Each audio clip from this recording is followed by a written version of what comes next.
Kurubise. Ndowaje. Ndowaje ndi wachi ndini dzangu. Ndaka ndi wachi. Ndi wachi ni dzangu dzangu kuti wacho. Ndokwacho. Wacho utakoma ngani. Yesu.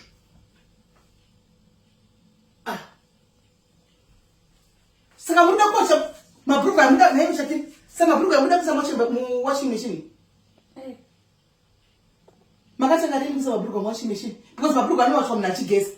Hausi uchapa here ukuthi umumu ndoba tinoonsira dzimwe kokona mtikana madishita wezu. Ndo mabruka kana mabruka yenye kungirewo mefe.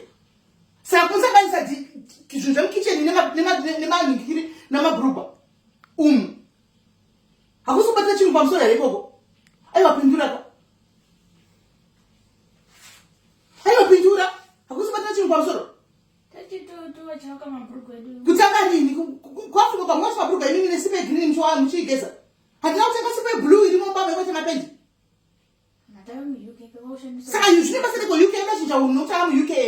Hakuna mabruka anowachkom. Aya mabruka awachkum. Aya mabruka awachkum mabruka.